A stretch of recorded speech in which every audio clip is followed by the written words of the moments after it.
The polymerase chain reaction, or PCR, is an alternative to cloning for isolating a DNA sequence. PCR can selectively amplify a single copy of a desired sequence that is present in a complex mixture of other DNA molecules. In this example, a mixture of genomic DNA molecules, shown as blue ribbons, contains the sequence we wish to amplify, called the target sequence, shown in green. With PCR, we can make billions of copies of the target sequence without having to purify it beforehand. In the first cycle of PCR, the DNA molecules are melted by raising the temperature to 95 degrees. After the strands have separated, the temperature is lowered to 60 degrees so that a pair of short oligonucleotide primers, specific for the 3' ends of the target sequence, can bind, one primer on each strand. The primers then direct a DNA polymerase, called Taq, to synthesize the complementary DNA strands from free nucleotides. In the entire mixture of genomic DNA molecules, only DNA containing the target sequence is copied because the Taq polymerase can only copy molecules that have a primer attached. At the end of cycle 1, both strands of the genomic DNA molecule have been copied to form two partially double-stranded DNA molecules. In the next cycle, the same steps are repeated.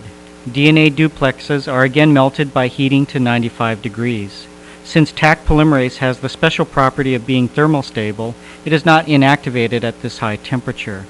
The primers anneal to the target when the temperature is lowered, and the target strands are extended by the Taq polymerase. The temperature can be raised to 72 degrees to speed this reaction. At the end of cycle 2, 4 partially double-stranded molecules are produced. All contain the target sequence plus some adjacent DNA. During the third cycle, the DNA strands are again melted. The primers hybridize to the target sequence, and the Taq polymerase synthesizes complementary DNA strands.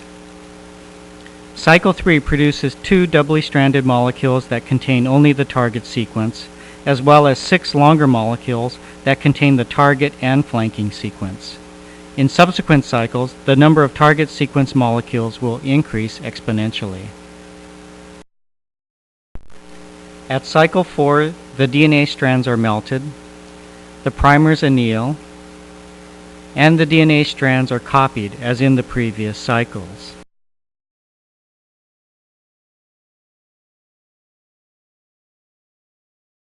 Eight copies of the target molecule and 8 longer molecules are produced.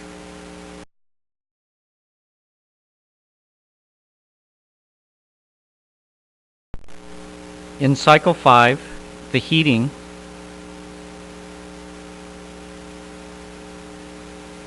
annealing and synthesis steps are repeated. By the end of cycle 5, there are 22 target molecules and 10 longer ones.